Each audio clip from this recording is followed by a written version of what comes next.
I think we're live. Alright, well, we're gonna forgo this. Uh-oh. You see chat. I should, right? yes. Because that was the only reason I bring it usually, because I got Discord on my house. All right. But should we go? Maybe I will. Maybe I'll hand you the my laptop. Should we put it here so we get... Yeah, Review as and long we as can- we can can do we it without reach it? messing up the cords. Okay. Let's give it a try. It's like Jenga. Don't screw anything up. Come on, baby. The red wire. Oh, you know what? Only the red wire.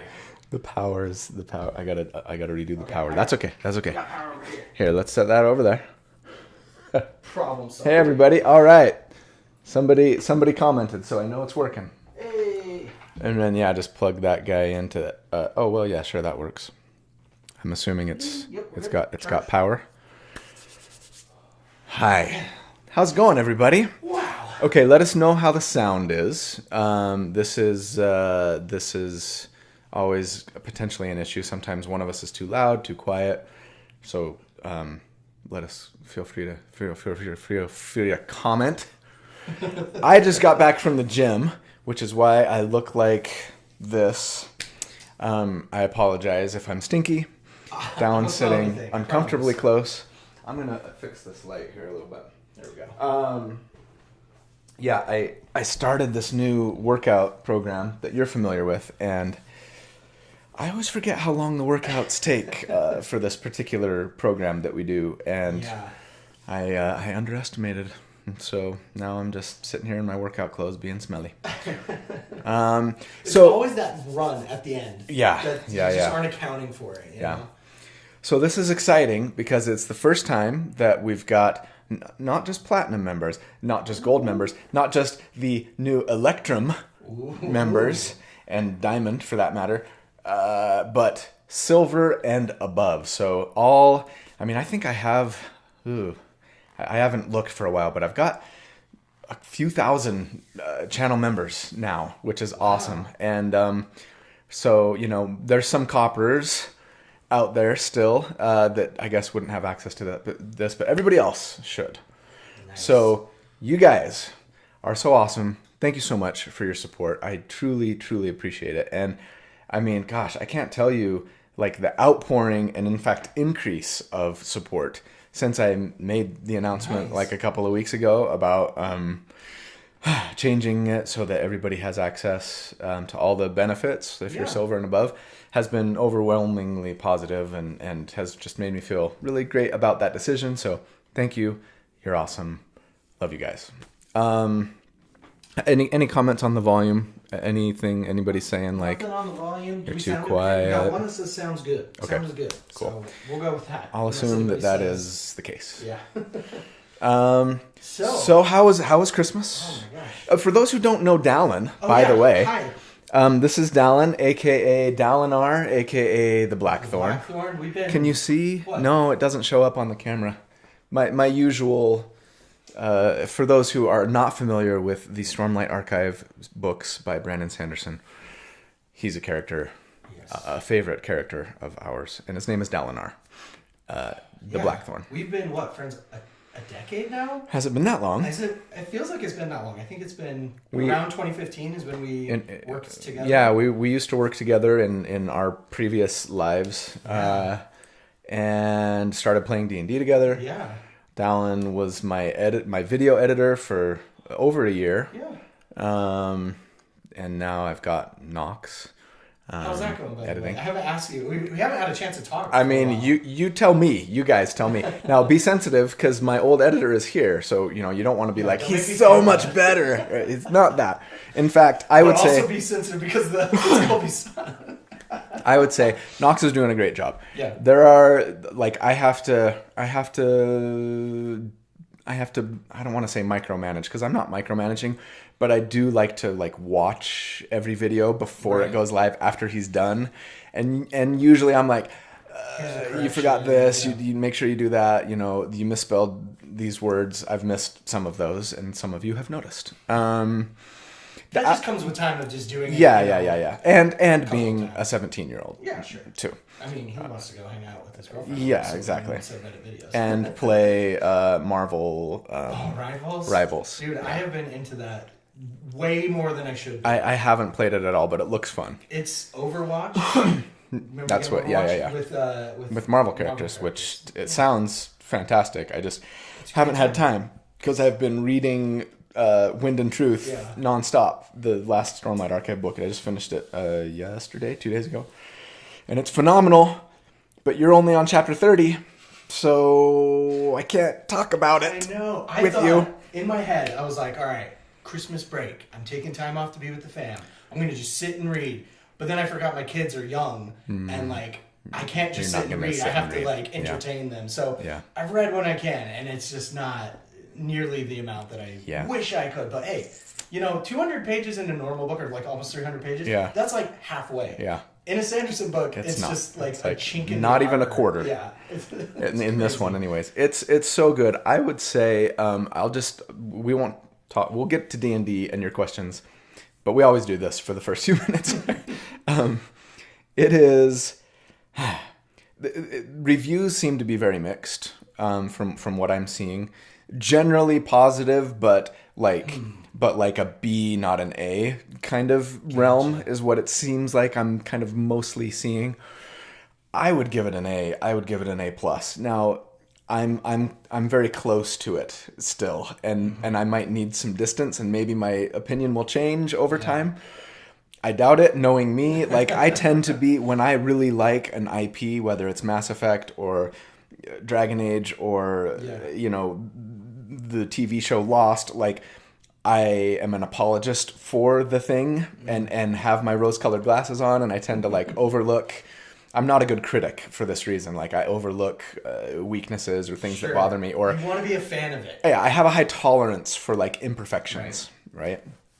So there have been some things that I was like, oh, I wish that was a little bit different, or he could have cut that or maybe done that a little bit better or whatever. But yeah, by and large, nice. I loved it. The pacing is good. It feels blistering, even though it's not necessarily a hugely action packed book. Yeah.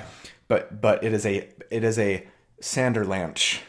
Of like, when does it start? Because usually it's like 100 pages. You're close. Seriously. Yeah, I mean, I'm not gonna say it doesn't feel like the whole. Well, in some ways, it feels like the climax starts around like halfway through, almost. You know what I mean? Not really, but like I don't know. Anyways, there you just get you're learning so much, and like there's all this development. It seems like every time he writes a new book, the Sander Lanch starts sooner. At least for me. I don't know. Yeah. And because, and this isn't a spoiler, because the timeline of the book is compacted into 10 days, like, I think that just adds to sort of the urgency of it all. Like countdown going on. So it just kind of always feels, even when like there's just exposition and kind of slow time, you still feel this sort of like sense of like urgency and stuff that I think he manages well. Anyways, it's fantastic. Adolin is the best ever. I think every book, like, I have a new favorite character. Yeah. Adolin is like totally my favorite character. He's awesome Right now.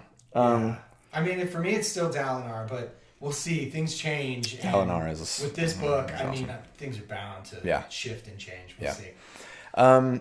Good Christmas. Happy New Year, everybody, by the way. Hope that you celebrate it well and safely. How was your Christmas? You went on a cruise this year? I did. We canceled Christmas, basically. We just told our kids, like... The Grinch came. Yeah, we just told them, like, hey, we're just gonna, like, go on a cruise, and... and you're not getting any presents. Otherwise, we're taking any money that we would have spent and then some. On your Christmas presents, and they reacted with varying degrees of happiness and misery to that news, but they got over it, and the older they are, the more they were okay with it. I've got three kids. The youngest, who's 11, was a little bit like, I don't like, she was the least, she was not a fan of the idea. But she had a great time. We all had a great time. It was just a short little, like, we went to the Bahamas and back, basically, out of Miami, and it was a lot of fun and very different. Most of my extended family came too, so like we still got time with cousins and stuff like that, which was cool. And yeah, we just kind of hung out and just didn't really do much other than sit around and eat way too much food, and it was a good time. It was a good time, and it was my wife's like she's been wanting to do this for years. Okay, yeah. Because she, takes on the lion's portion of like the work that is Christmas. Sure. And I try to help some, but I don't do as much as I should. And so she's been asking for this for a long time, and I've been resistant. I've been like, oh, but like the traditions and stuff. And she's like, yeah, well, I'm the one that's like making that happen. I'm like, yeah, you're right, actually. So I either need to step up or just go on a cruise. That's awesome. So we went on a cruise. It was fun. But yeah, it's good to be back. And I'm going off camera for a sec. Sorry. Yeah, go ahead. And I've been working on an Artificer build this week with the Unearthed Arcana stuff that came out recently. And I don't usually do Unearthed Arcana for my builds, but this one felt like since we didn't get it in the 2024 PHB, and who knows how long it's going to be before it could be a year, right? Before or more before they release an Artificer officially for updated for 2024 rules. And I just thought, if I'm going to do an Artificer build sometime in this year and a half plus window, like I'm gonna have to use Unearthed Arcana, and it's kind of been a fun exercise just to kind of help me go, okay, like, are these things as powerful as we think they are? Are these things as weak as we think they are? Like, how does it actually compare? If you try and build it and try and kind of optimize it and then compare it to other builds, right? So yeah, it's been fun. Monk says Juggernaut ? Yes, but you mean, Chris, you mean the Dreadnought, right? I think it's got to be a Dreadnought build, because that's the new. So I don't know if you heard. I haven't peeked yet. The Armorer got a new armor model. There's always been the Guardian, which is basically Vi, and then there's the Infiltrator that can shoot lightning out of their chest. And now they've got the Dreadnought, which is they have a wrecking ball for a weapon. So it's like it's attached to their fist, and it's like a ball and chain, and they can like hit people and knock them Witch King back or pull them. Yeah, and it looks fun. At first glance, I kind of went, I like this conceptually. I don't know how good it's really gonna be, like, once you build it out. I think Wizards has a tendency a lot of times to like overestimate what the built-in scaling that they give somebody actually will do. It's like, ooh, and then we're gonna give them, then it's gonna go from a D10 to 2D6, and it's like, that's like 1.5 damage, like, and I have to wait 15 levels for that, like. So we'll see. But that's why it goes in UA, right? So yes. You can get it out there and see the reaction. Yes. Feel everybody's angst and anger. That's why it goes in UA. Whether they, listen to the feedback and make changes accordingly is another matter entirely. But of course, I don't know what the feedback will be. Hopefully, people are giving a lot of feedback. Hopefully, you all go watch Chris's video on him filling out the survey for the Unearthed Arcana and take note of the things that he says that you agree with, and do the same. Right. So let's get into some questions. All right. So on this segment, you guys can submit questions to the Discord. Right. We have a channel called Livestream Questions. Yes. So pop them in there. And also you can ask questions here. Of course, we're not necessarily going to be able to get to all of them, and at risk of sounding like a greedy POS, like, super chats are probably going to get prioritized. That's just kind of how it works. Like, and you don't have to super chat, and we might be able to get to your question anyways, but just, that's kind of the nature of the game, right? But on the Discord, though, we do try and get to all of the questions, we try. even old ones. Yes. So that's a transition into Yes. this old question from last time. And you know, maybe I overestimate, you know, by opening it up to silver, how many people are really going to log in. I mean, so far, like it's not a huge difference. Of course, it's New Year's Eve, so maybe, Right. and I forgot to warn people, remind people ahead of time, so those things are probably all impacting. But yeah, you know, like we'll do our best, and if, you know, if we start getting like dozens of questions every month, then of course we're gonna have to just cherry pick, but we'll do our best. All right. So this one is actually not even a D&D question. But it is a That's okay. carryover. That's okay. It's from Modi on Discord. Says, I'm a Utah local with 2 young boys. Just wondering what some of your favorite stuff to do as a family are. Oh, in Utah? In Utah. Oh, that's a good question. So we are in Utah, just north of Salt Lake City in Farmington. I mean, anything outside, like I meet people who live here and don't ski, and I'm like, why are you living here? Hey, I don't want to like shatter my femur and like have 6 months of not being able to walk.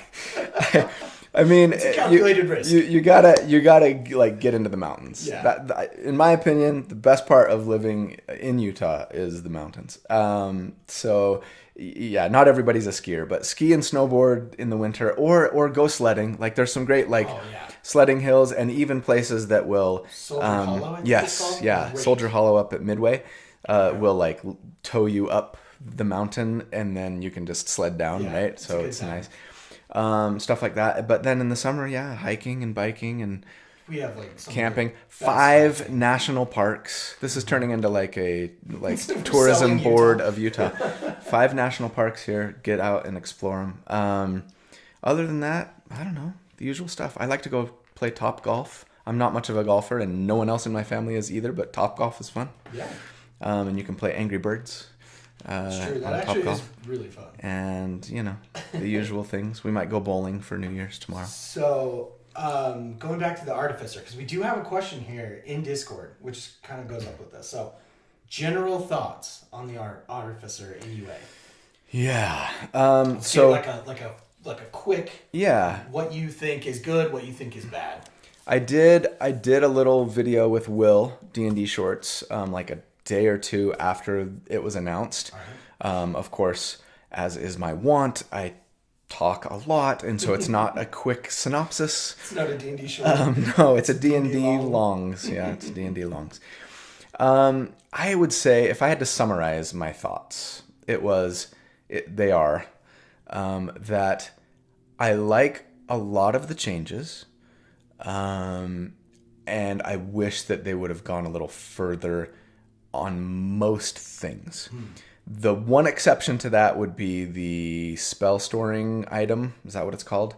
The level 11 feature that lets you store spells in it and then give that thing to somebody else, and then somebody else can use them, right? And the shtick is like give it to a familiar or a homunculus or even another player character. And put concentration spell in there, and now they can concentrate on something and you can concentrate on something, and that's so good. And the big change there was that previously it could do first and second level spells. Now it can do first, second, and third level spells. And that is like, I love it. I love it. It's probably too good. It's probably too powerful. At least being able to do it 10 times a day, which is what you can do right now if you have a 20 intelligence. And, you know, and depending on the Artificer subclass that you pick, like if you go Armorer, you get Hypnotic Pattern and Lightning Bolt, like 10 times a day. And that's a lot. And it's probably too good, but maybe not. Maybe they can keep it like that if they don't buff other things like they probably should. But that feels bad, because then like tier 1 and tier 2 of play, where most of us spend most of our time playing, it doesn't feel like enough to me. My other one big like soapbox thing about Artificers, and I would actually love to know what you guys think about this. I took some flack for this in the comments section. Chris, if you're still watching, I'd love to know what you think about this in particular. Maybe we could do a video on it. The infuse item, is changed now. They don't get infusions anymore. They just create magic items.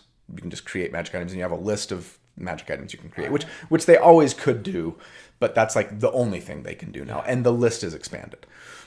The items that you can create grow in power as you take more levels in Artificer, like previously. I personally would prefer if they kept infusions, but they let infusions work on mundane objects and on magic items. Because currently with infusions, you can only infuse non-magical items, right? Now, people will say that's too strong. Like, if you could add a +1 to a +1 weapon, and now it's a +2 weapon, right? And you can do that as early as level 2.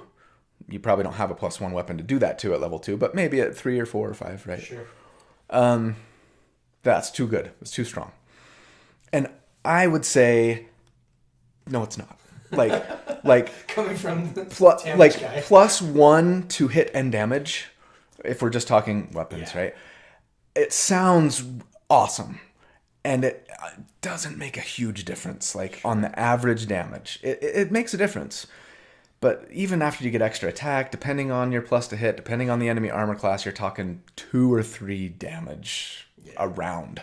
You know what I mean? It's not for the most part. No, sure. It isn't. And if you have like this class that is supposed to be the magic item specialist, let them be a magic item specialist, because it's so like a +1 weapon is such a common thing. Almost everybody. I just put out a poll yesterday, and for those of you that responded, I've got like 6,000 respondents. The vast majority of people by level 5 have like an uncommon magic item that they like. You know what I mean? And for martial characters, that's probably a +1 weapon or something like it. And so, like in a lab, being able to just, after a long rest, create a +1 weapon and a +1 shield or whatever, feels great. But in reality, when you get it outside of the lab into the game, like it's probably not making much of a difference, right? And so, well, okay, you get a bag of holding and other people don't. Or you get a cap of water breathing, and that's useful sometimes, or a rope of climbing. Like, that's great. But like, I don't know. I say keep infusions and let them infuse magic items too. And then now Artificers feel in game like really cool and unique, and like the actual like, oh, it's really good to have an Artificer in your group, because maybe he doesn't need or she doesn't need a +1 weapon, but give it to the barbarian, sure, you know, or whatever. Like, I don't know. You become like the blacksmith for your party. Yeah. This is turning into like the Artificer conversation. Did respond. Adding +1 or +2 to a magic weapon is not nearly as powerful as being able to shop the DMG for whatever you like. Yeah, exactly. Like they've made crafting magic items now so much easier than ever before, right, which I don't think is a bad thing. No, not at all. I think that was maybe a piece of the game that was a little bit lacking prior. Yeah, but making a +1 weapon right now, if you're playing with the 2024 rules and your Dungeon Master allows it, which I think most would, is going to cost you 200 gold and 10 days of downtime, 5 days of downtime if you have a friend helping you, which why wouldn't one of your companions help you, right? So 5 days of downtime and 200 gold.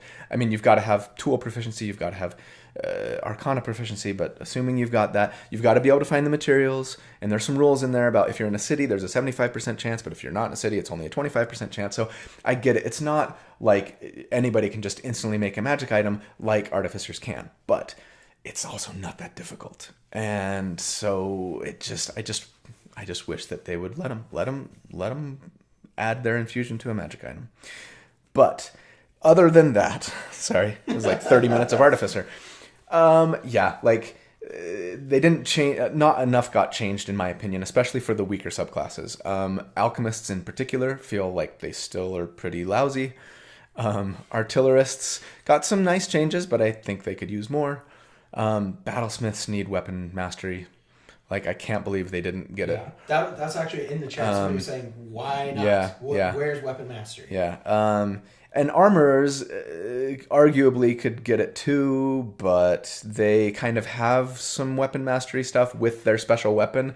Like the new Dreadnought can like push or pull when they hit with their weapon, so it functions similarly to weapon mastery. So and the gauntlets still impose disadvantage, so that's sort of like the sap. So they kind of have some built-in weapon mastery stuff. But at least battlesmiths, I think, should definitely get weapon masteries. Yeah, we'll stop talking about artificers now. All right, I'm gonna get a question from Discord. If you want to respond to chat while I pull this up. Sure. Just anything in there you want to call out while I get to our next question. Making videos over your submissions for the surveys. Would you consider making videos over your submissions for the surveys? I'm not sure what you mean there, McDeasy. Sorry, could you clarify? What advice do you have for DMing players who are using super optimized builds? I want to strike a balance between allowing them to feel more powerful than when they play with unoptimized builds, but also be challenged. This is tough, potentially, because and we've talked about this in the past, I think, but like, and thanks, by the way, Karen.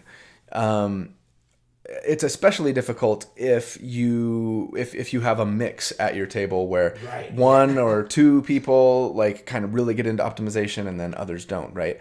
And that's been a challenge at our table because I'm kind of the only one who like really gets into like character optimization. Hit as hard as it possibly can. Yeah. Yes. Everybody else is kind of like, well, I'll just take whatever option sounds the most fun, which is another great way to play. Yeah. But combining them at the table as a DM can be challenging. How do you deal with me? Just make things super squishy. Or I mean, not squishy. extra HP. No. That's one way. But no, trying to provide challenges. It depends on your character, really. Yeah. Because depending on what you're playing, you're going to have strengths and weaknesses. And when you're playing an optimized character, you're almost always going to have a weakness. Yes. You're pointing towards, like, you're letting go of intelligence for strength or dexterity or whatever you're doing. Yeah. And so there's always a weakness. And not to say target their weaknesses, because that also gets old quickly. Right. But, every once in a while, test the weaknesses. Right. Show, like, the weakness in the build and, like, your character is great. Not in this scenario. Right. In this scenario, you're the weakling. But against flying enemies, you don't have a solution. Or if they have True Sight, then you're not nearly as powerful. But with caution. With caution, because you don't want to get into this like countering game. Yeah, where you're not a DM versus player type of game. It's not a tactics game where you're trying to beat your players. And some DMs get into that. We had a recent experience with that, and it wasn't very fun. It wasn't very fun. And so, like you do want them to feel powerful. I always caution against like fudging numbers, but you just something as simple as increasing monster HP can be a nice way to like increase difficulty without vastly increasing the risk of killing your players, right? Because like you can increase power generally, but like if you're making things hit really hard and giving them really powerful like control spells and damage spells, like you might wipe everybody else, right? The big challenge, if you just have one optimizer especially, I think, is like, okay, I want to make this challenging, but like if this character goes down, like it's going to be a TPK. So hard. And it's like I would say buff health more than you buff armor class. Yeah. Because if only the optimized character can now hit. Now you're in a lot of trouble. That's not fun. Yeah. And everyone's not having fun. So it's a balance, but making sure that every player kind of gets this moment to feel like their power fantasy, and at the same time making it challenging for everybody. Yeah, it's a tightrope walk a little bit, but it's totally doable. Rule of cool should reign. XP to 3 had a great video, and it was mostly jokey. It seemed like it was months ago, but it was like a good DM. Like it just demonstrated like a DM kind of adapting to like 4 different players at his table that all had a different play style. Yeah. There was an optimizer. There was like a just a concept first kind of person. Hand, floating bread. Yeah. And like and he kind of demonstrated a really good job. I think he showed a good job. I'm not saying that right. He did a good job. He demonstrated well, like a DM kind of being like, oh, like this is what you like to do and what feels fun and cool to you. So I'm going to like let you do that thing and like help you like feel cool and powerful with what you're trying to do. But you, who doesn't care so much about like doing tons of damage, like I'm going to find a cool way to let you work in, whatever your skill that you find really important in your character, like into the combat encounter, stuff like that. Yeah, every player is coming into it to escape in their own way or like live out their fantasy in their own way. And that's different from player to player. So you can't really do like a one size fits all sort of approach. So okay. McDeasy did have a follow up to your question. So my bad. Worded that poorly. Would you consider making videos of you filling out Unearthed Arcana surveys? Like Chris does. Like Chris does. Maybe. I have never really thought about that before. It's kind of not been my thing, but I think the thing that makes me hesitate to do it is that I think I have I think that I have an insecurity about like, how would I say this? I have a lot of experience and knowledge around D&D, and yet like I don't always trust that like my opinion is the right one or the best one, if that makes sense. And so I think like I think I have this fear of like doing that and filling it out online and having a bunch of people being like, you would ruin the game if your recommendations, went through or something like that. So I'll have to think about that and maybe work on myself. Treant Monk says the UA survey videos do not do well for views. So maybe another strike against. That's here. Somebody had. Right what's here. that one? As the resident tall, handsome nerd in the D&D space, like Henry Cavill, nerdy and hot. If you I wish I were that level. Who is your creator crush, and why is it Kelly from the Dungeon Dudes? That's good. Yeah, Kelly's totally a crush. He's so great. He's awesome. It's funny because when we get together, because I've hung out with Kelly and Monty a few times now, I feel like Monty and I are a little bit more like when we get together, Monty and I are like, okay, like let's talk about all of the nitty gritty things about D&D, about YouTube, about, not that we don't have other things to talk about, but we're like very similar in like our take on stuff and what interests us kind of about getting into the crunchiness of things and blah, blah, blah, blah, blah. But then Kelly and I are very similar in the way that we, like, I don't know, we're both these sort of like rose-colored glasses, like eternal optimist kind of guys. Yeah. And like, we're very sort of, I don't know, like everything's just so wonderful. And it's kind of fun and funny. I would say my other creator crush, that's not something that I've put a lot of thought into. I mean, come on, Treant Monk. He's here, I know, and I gotta shout him out. Like, let me say this about Chris. And sorry, Chris, I didn't mean to embarrass you here, but like, he reached out to me when I had like not even 10,000 subscribers, and he'd been in the game for 2 or 3 years and was like a known entity. And he was like, "Hey, do you want to do a collaboration sometime?" And I was just like, starstruck. I really was. I was like, I can't believe, like, I'm just this little, like, how does he even know who I am guy? And I was like, yeah, like, that would be amazing. And I was so nervous. Like, I didn't sleep the night before because we decided to do a build together. A lot of you have seen it. It's the Rune Knight, the Rune Knight, and he did a Rune Knight build and I did a Rune Knight build. And we just got together and like presented our builds to one another. Yeah. And I was like, his build's going to be so much better than mine. And yeah, I was super nervous, but super like, I don't know, so flattered and impressed that he would do that. And I've tried and not done as good a job, frankly, of trying to like, lift, what am I trying to say? Like reach down to pull others up like he did for me. And I there's a lot more of that kind of thing that I could do. So yeah. Trant Musk says it's mutual crushing. Also, we have why the anti-metric system. Did you watch the top 10? Okay. I haven't yet. Was that today? It was today. It just came out. The top 10 meanest comments that I do every year. And number 1, you got to watch it. Okay. It's pretty good. There was this guy that went on this rant about like how I'm always like pro metric system you're slandering and yeah, like he prefers his freedom units, and he was very offended. And it was pretty funny. I couldn't help laughing as I was like reading the quote because I thought it was really out there and hilarious and unexpected. Oh, all right. So I have a question from Discord now. Now that it's like 12 minutes after we initially went looking. Yeah. So a question comes from Davaram on Discord. How would it change builds using Ranger if they had kept Hunter's Mark concentration free?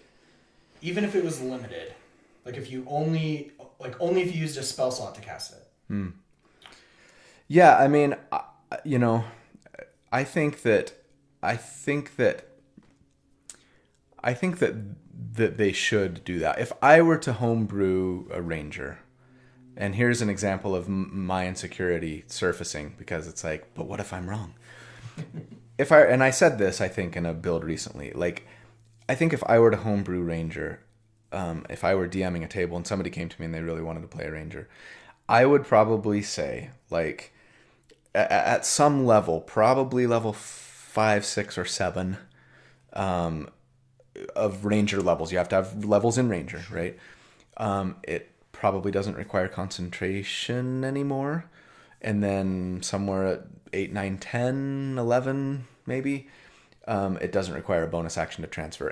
And of the two, I think the bonus action thing is more powerful. Yes. And I want to put that earlier for that reason, because that's my biggest pet peeve about Hunter's Mark, is that it requires a bonus action constantly, right? Now, to be fair, weaponized bonus actions are, I don't want to say less common, but maybe less powerful, generally speaking, I feel like, in 2024, due to the changes to Sharpshooter and Great Weapon Master, mostly. And so maybe it's not as painful anymore to give up that bonus action for it.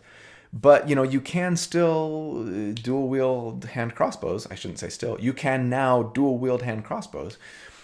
You don't get Sharpshooter benefit from them, but if you could get a Hunter's Mark on every hit, that would be cool. Or, you've got the dual wielding Ranger, and thanks to Nick and the dual wielder feat, like you can get lots of attacks. And so, yeah, giving up a bonus action is painful, but still worth it a lot of the time, right? I'm going to make a dual wielder Ranger build sometime in the near future, I think. And I don't know, we'll see. I might actually use Hunter's Mark, at least for a while. But yeah, I think as is, and maybe even let it scale, and maybe even give it the rogue treatment where, I should say, let it scale more than the level 20 capstone that takes it to a D10, right? Chat wants that build. Make that build. Yeah, I will. I'll get there. But maybe let it scale in damage or let it do other things. Give you more Hunter's Mark options. For every subclass, or maybe a different version of the spell, a la the smite spells that paladins get, and maybe that would be too samey, but I don't know. They could do a lot more with it, and I feel like we just kind of got... I feel like they went, everybody loves Hunter's Mark, we want everyone to be able to use Hunter's Mark, but then they didn't really do enough to, like, unshackle what is Hunter's Mark. Pigeonhole you in versus letting it be free. Yeah. We've got a comment, sorry, that made me laugh. Whenever somebody says, I can't help but hear you say, good old Nick Attack, with the image popping up. You started that. I started the trend. You did. You're welcome. Enjoy Nick from New Girl. Every Nick time Attack. You hear Nick Attack. Okay. Let's what get else to another we got? question. So over in the Discord, we have here... how do you rule a ready to action by a player? And sorry, this is from Callie Summers over on Discord. How do you rule a ready to action by a player? Does the monster see them poised to take action? And there's an example scenario if you would like this. Sure. It's a little bit. Okay, example scenario. Rogue readies an attack for once the monster is vulnerable because someone else has hold person and they want an off-turn sneak crit. Does the monster see them coiled to strike and adjust accordingly? I rule it that the monster doesn't respond to readying at all. Don't try to break concentration early. Don't use legendary resistances because of a combo, even if they could know, because it robs the player of that fun tactical. Yes. I would fall on the same page, especially since rogue damage is not amazing. Some people think that it's good, and it's really not very good. Like, unless you can find creative ways to get, sneak attack a couple of times around. I mean, it's not that it's bad, and it's better than it was, but I think it's still kind of bottom of the totem pole of like damage focused characters. Strictly rules as written, I think, like, we're never told like you have to, all we're told is like, you can ready an action, you got to name the trigger, and then, you do it as a reaction. There's no reason why rules as written, you couldn't say, as soon as it's the next creature's turn, I'm going to do this thing. Right. And now some DMs are going to find that cheesy. And I get it. Like, I can understand why they would, because it feels a little bit like you're metagaming. Yeah. You know what I mean? Video gaming. But I look at like your team up builds, right? And like a lot of them play off of one setting up the other one to do something. Mm-hmm. And if the second one, the beneficiary of said thing, was like, I'm holding my action until they do X, and then I'm going to trigger on top of that. I don't think that's wrong. Like, it's built that way on purpose so that it can maximize, what the intended goal is. Like, obviously, slashing monsters or whatever. But, I mean, if it were super broken and it sort of like really threw off the balance of the game or made a character way too powerful, then I might want to think about it and say, okay, you have to be more specific in your trigger. In what your trigger is going to be. You can't just say, as soon as my turn ends, then I'm going to take my reaction. Now it's somebody else's turn, and so I get to sneak attack. You know what I mean? Yeah. I would allow it. I guess I'll say that. But I am the meme of what's his name in the sombrero saying, I'll allow it. Like, that's like, I would be like, yeah, everything. I'll allow it. Mezcla, thanks for the $10. Thanks, I'd like to see a collab to see if you can optimize the Beastmaster Ranger. I know that Chris did a full damage scale for most classes and how to eke damage to see what was possible. Yeah, I mean, I did that Beastmaster build, and especially after I changed the numbers to allow for like a 4-round combat encounter, they did not look great. And I think we could probably do a little better with melee. But they're struggling a little bit. But so you're saying a collab between anyone in particular? Like, are you talking with Chris? Because to see if you can optimize the Beastmaster. I mean, I think I did a decent job in that video, but I think maybe it just shows that they've got some weaknesses, right? A melee build would probably perform a little better. I don't know that it would be astronomically better though. So yeah, we'll see. But maybe getting input from another creator might help. Might help me see some things that I hadn't seen. There you go. There is a question in here. Are you going to take the Ashardalon Strider and update it for 2024 rules? That's a good question. Now, Ashardalon Stride is in the 2024 Player's Handbook. So yes, I've thought about it. I mean, it's one of those on my to-do list things, but as you guys know, that to-do list is long. So I don't know when. I can't say that I've had a ton of requests to do that, and usually like the more requests I get for a thing, the further it gets bumped up, the to-do list. So, convince your friends to ask me to do it and then keep bugging me, and I'm sure it'll speed up that process. I'm not sure how much I would change, though, to be honest with you. But there's probably some 2024 things and maybe subclass changes that might make me rethink that. I'd have to take a look. All right, Relaxed Fantasy Reviews. Thanks for the $5. Hey, thanks. In the past, you've built around lesser used weapons like the Needler dart build. Yeah. Could you do more of those now that weapon masteries exist? Yeah, for sure. It's tough, right? Because some masteries feel like, well, I mean, Nick and Vex are ones that Nick Attack that I've used a lot, and I'm sure will continue to do so because they're quite good. Nick in particular, but Vex too, I think, is good. Like, it's the math on it's weird because, you know, it gives you advantage on your next attack, but you got to hit first, right? And you might have had advantage anyway, and, you know, et cetera, et cetera. But anyways. It's good. Topple, of course, is good. Push is good especially if you have something that you know, maybe that you're doing yourself to push them into that's going to be effective. Slow is the one that's most interesting to me at the moment that I haven't really done much with. And, you know, there are a lot of cool ways I think you can build characters to really just be like snare specialists. So you can slow them and then apply another slowing effect and another slowing effect, or maybe knock them prone, right? And essentially just stick them in place, stick them to the ground, which I love that concept. And I've done it before, right? With, it was the Frost, the Ice build, the I don't remember what I called that one, the Cold Master, the Frost Wizard, or whatever it was. Anyways, Frost Mage, I think that's what it was. So stuff like that. I want to explore that concept in 2024, and that's pretty high on my to-do list. So, you know, that might be a whip build, I think. But we'll see. We'll see. That's nice. So we did have Trent Monk says, I don't think a Shuttle on Stride's in the PHB. And we've got somebody else saying, I don't think it's in the PHB. I could have sworn it was in there. Which means you could use it still. Yeah, I mean, you can. I could have sworn it was in there, but yeah, I'm probably wrong. If Chris says that it's probably not in there, it's probably not in there. So we probably don't even need to look it up. I thought I remembered seeing it, but yeah. Okay, we do get this question every once in a while. So someone was asking if you would go back to Pathfinder content at all. And so maybe just like another...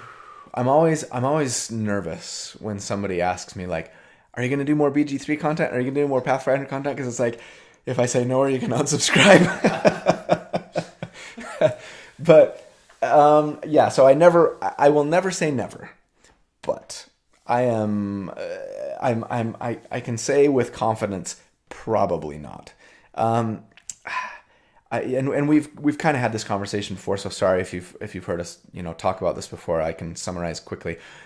We bounced off Pathfinder pretty hard, and I do like the system. I truly do, and there are things about it, especially that I really like, and then there are things about it that I don't like as much. And as a whole, I think I enjoyed it less than I did D&D. Largely, I think my number one complaint is something that a lot of people love about it, and I don't think I'm right and they're wrong. It's just we feel differently, and it's I almost feel the math is too tight, and it's more difficult to like optimize a character, and as someone who gets a lot of joy and pleasure from like pulling lots of levers and pushing lots of buttons and turning the knobs and finding ways that I can do that to like make something more powerful, more cool. I feel like, well, if I turn this knob or that knob, it has basically the same effect. like the most powerful thing you can do as a Pathfinder character is gain a level, and everything else is sort of like way down the list on power. It was my experience.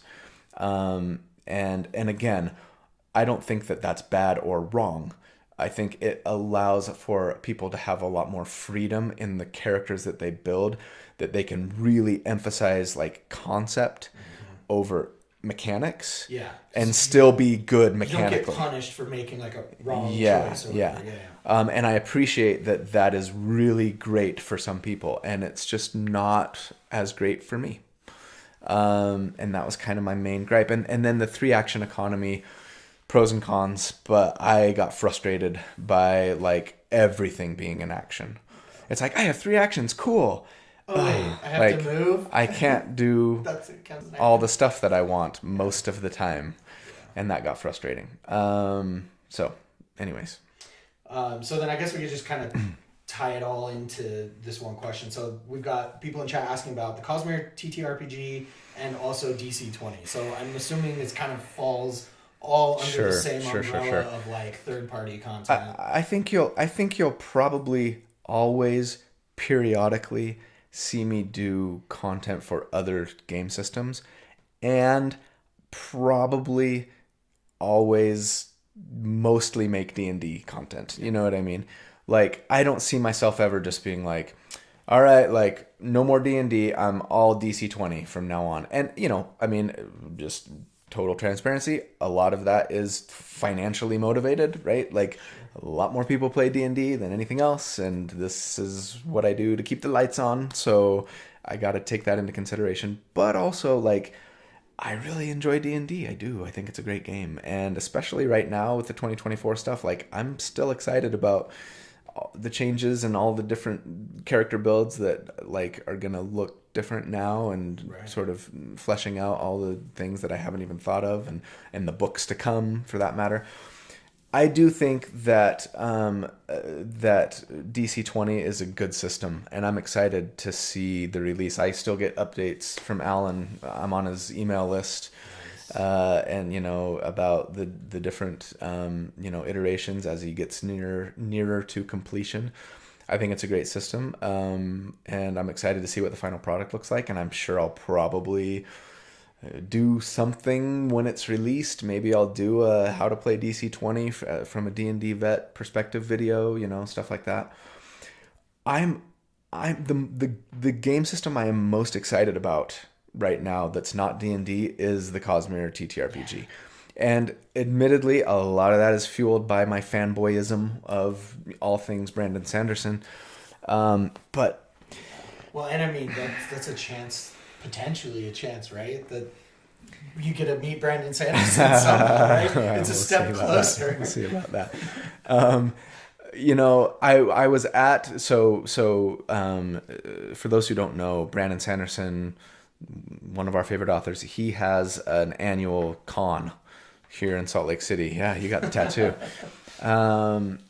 And it just happened earlier this month. I was there. I was on a couple of panels. I got to meet Daniel Green. Oh, there's a content crush that I would mention for sure. Daniel Green. I'm a huge fanboy. I think he's Fantasy News he's awesome. Is his YouTube channel, and I think he's the only channel YouTube channel I'm subscribed to that's not D&D related. But he does like a lot of book reviews mostly, but then other stuff too. Anyways, so I was on a couple panels there, and it was great. And then I went to a panel. Well, I know the people from Brotherwise Games now, or at least some of them, who are making the Cosmere or TTRPG. And I talked with them, and then I went to one of their panels too, where they were just kind of updating everybody on that system. And oh my gosh, it looks so good.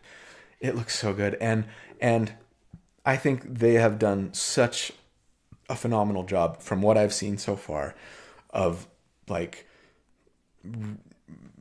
recreating like the feel, like what it would be like to play in this world, and not just trying to ham fist like another system and be like, let's homebrew this so that it is a Cosmere, you know, Stormlight Archive thing. But like, no, like there are rules and progression paths and talents and all of that stuff to let you play like an Elsecaller and speak like, the oaths. You can take some oaths and then change. Like, there's so many cool things for building a character there. And you know, they're gonna, when the game releases, they're gonna have an official module adventure. Nice. That like you go. I saw a map of like where it goes. You go like all over Roshar, the continent of, you know, the Stormlight Archive world.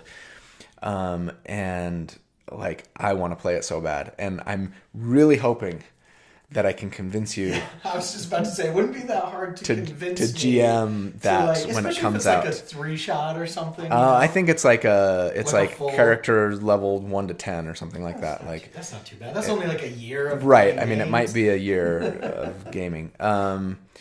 I don't know, but or maybe Preston. Maybe we could get Preston to GM. We gotta find fun. somebody else though that's a fan that would want to play with us. That's close here in our friend group. Anyways, so yes, long answer to a short question, as is typical for me. Yeah. Okay, we've got another question here from the Discord. Precipice says, what 2014 race is improved the most from the new 2024 rules, and why is it the Simic Hybrid? No. And then it says grappler feet in quotations.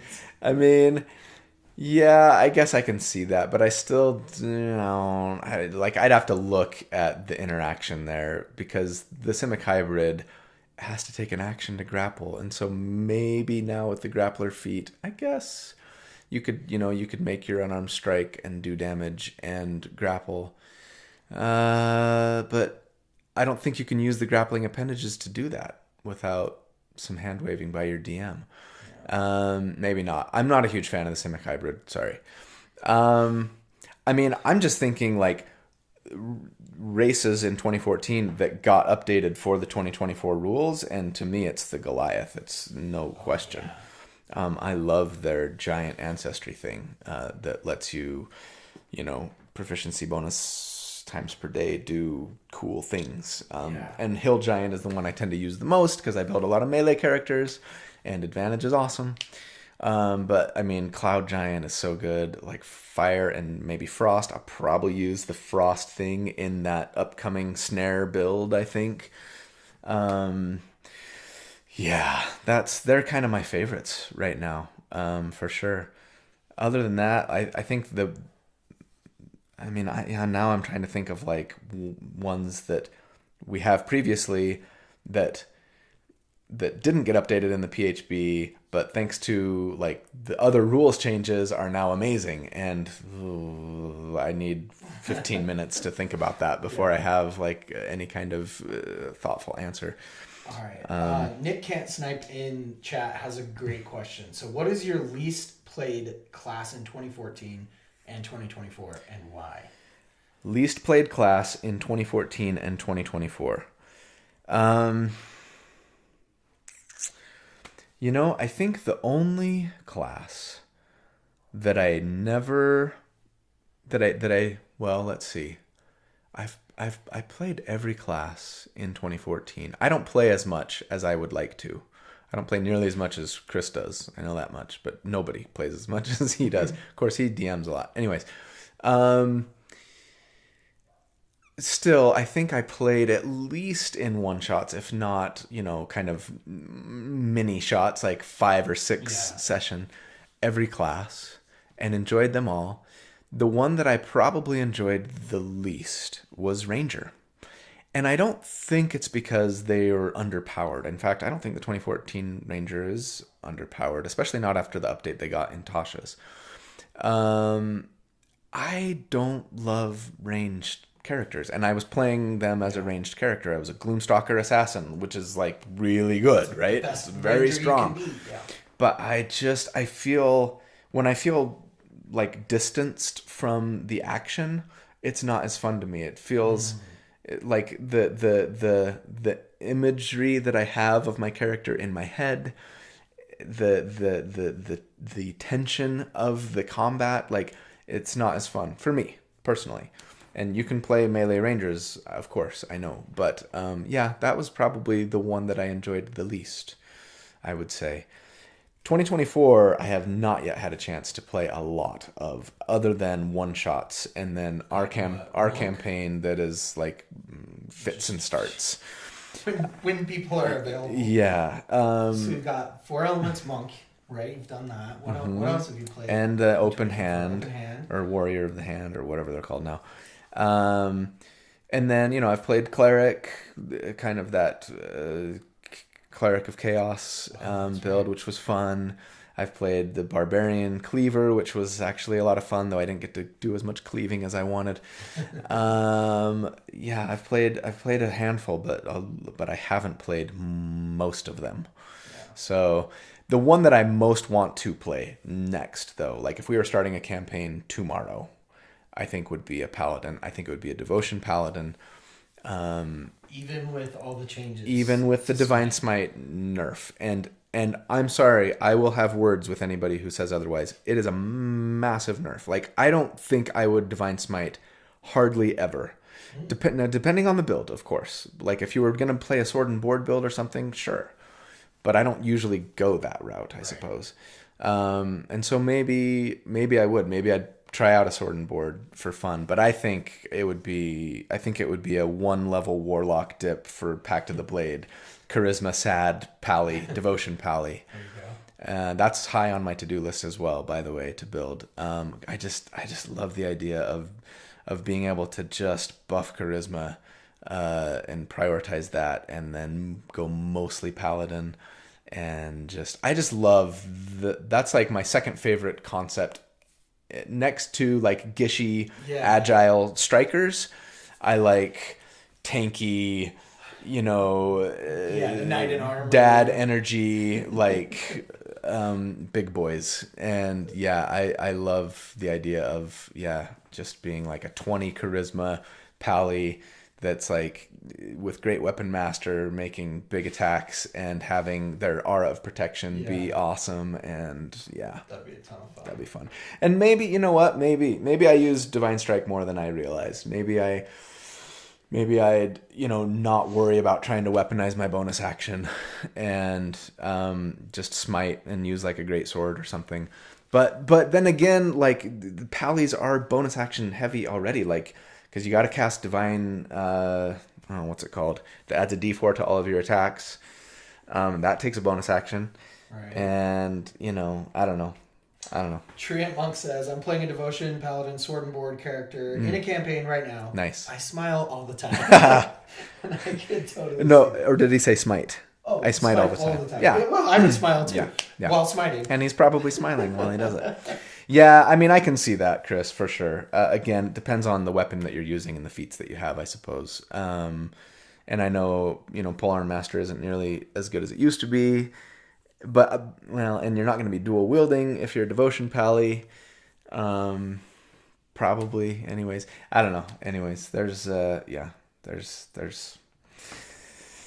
that's a conversation. All right. You think you got time for one more question? Sure, yeah. We're running a little late, but we started late. Yeah. All right. Divine Favor, thank you. Yes, Divine Favor. Yes, Divine Favor. Over in Discord, we've got Brabantia. Awesome username. Colby, oh my goodness. Colby with weapon masteries, feats, and class features. There's now a ton of crowd control options for marshals. Mm-hmm. Would you consider a build that focuses on controlling and killing individual monsters to aid the casters that are focusing on mass shutdowns? Yeah, sure. I mean, I still think that the best and probably easiest way for a marshal to control on the battlefield is via grappling. But grappling is sort of better and worse than it used to be, as I think we've kind of demonstrated in whatever recent build that I did that I can't remember now. Worse in that, like, it's not you can't get yourself to the point where like you're almost guaranteed to successfully grapple your enemy, right? Because they're making saving throws now. It's not an athletics check, and you can't like take expertise in athletics and get advantage on athletics checks and just have like a plus 20 to your athletics, like you used to. So maybe not. Maybe it's not as good. But yeah, I mean, knocking prone's great for melee, not great for range. So if we're talking about buffing the casters, they're probably making ranged attacks, so maybe that's not so great. But yeah, slowing, snaring, like I've kind of talked about a couple of times now, is one fantastic way that you could do that, as well as, other tanky things like sticking sap on them, so that they, have disadvantage on attacks, stuff like that. It's always fun. pushing them so you can push them further away, or like World Tree Barbarian, yank them to you to keep your casters safe. I do love that there is a lot more sort of versatility and variety for marshals to kind of move enemies around on the battlefield, and I think it makes it a lot more fun and a lot more tactical too, which is always cool. So cool. Yeah. Well, we obviously couldn't get to all of the questions. I feel bad because there's some great ones in chat that we just didn't see or didn't get to. One of them was your fitness routine. Maybe we have to post a video. I'll tell you, I can quickly answer that. There is an app, and they are not a sponsor. Maybe I should reach out and see if they want to sponsor. It's called, they changed the name recently. It's now called Transformation. Oh. And the app is blue with a white T. Transformation by Chris or something like that. And I've used it on and off for years, and I really like it. It lets you put in your age, your weight, your fitness goals, where you work out, and then it just like creates a workout for you, and a meal, not meal plan, but like meal recommendations. Yeah, exactly. And so I like it because it sort of takes the thinking out of it. Like when I'm not using that app, I just kind of revert to my old standby workout. Every time I go to the gym, I'm like, so am I doing curls or bench today? And I don't get as good. Of results. It pushes I guess I should say. It always does like one set more than you think you would do. I would say more than one set. Sure. It pushes you. It forces you to go extra. Yeah, be prepared if you try it out. Be prepared to, it's not easy. But I mean, hey, start somewhere. I would say for anybody who's like feeling, I mean, it's New Year's. Yeah. New Year's resolutions. Like if you're thinking that you'd like to start working out and you're not, or maybe work out a little more, like the biggest thing is just to go, like just to do it and to get to a place where it doesn't feel hard to go all the time. And that takes a minute, right? Like, but if you can push through that initial phase, then I think you can get to a place where it's like the opposite, and it's harder to not go. Yeah. And when you can get there, like, and again, like, just do something, like move your body, lift some weights, walk, a little jogging, whatever, like, spend 30 to 60 minutes a day just getting in some movement and some weight training. And it almost doesn't matter what you do. Like if you're starting, you're just building the habit at the beginning, it's all about just like getting in the habit. Find some music you really like, or a book on tape that you really like. On tape. Son Villano. Oh, okay, boomer. Truthless of Shinovar. Yes, exactly. Or White, the day used to get looking. Yeah. And then you're just pumping. Just go. Or podcasts. I mostly listen to podcasts, and it's weird because they're all like self-help therapy coaching podcasts. Yeah, you wouldn't think. No lie. Today, because my wife sends me a lot. She listens to more than I do, and she's like, "Oh, this was a good one. I learned a lot from this one." I'm like, okay. So, anyways, I'm listening to one today. Okay, now I'm going to get a little vulnerable. This is the benefits of being a member of the channel. My parents divorced when I was younger. Sorry, people are like logging off at this point.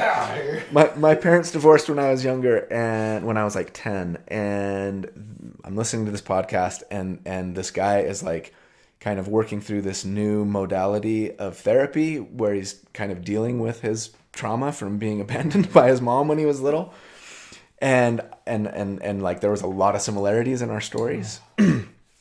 And I've done a lot of work on this, and I feel like done counseling and coaching, and I feel like I'm in a really healthy place with all of this. Have a great relationship with my mom, but like I'm doing these, like, what was I even doing? Some overhead press, and it was fairly heavy weight, and this guy's like talking about his mom abandoning him when he was younger, and I'm just like, put the weight down, I'm just like texting my wife, I'm like, I can't listen to this one like while I'm working out. Like I can do like self-help therapy coaching, even self-confrontational stuff. But that one was just a little too close to home. I'm like, okay, I'm going to just find something that's talking about like the Stormlight Archive to listen to instead, so I can just work out. And then I'll listen to this podcast when I'm walking my dog later. There you go. If there's not already a channel on the Discord for fitness, we should make that happen. Yeah. For 2025. Yeah. Like, people, if you're starting now, post your progress and they're like, use it as a way to be like, accountable. I like that. Yeah, I like that. And like, we can all hold each other accountable to our D&D. We want to look like the characters we play, right? So like, let's do that.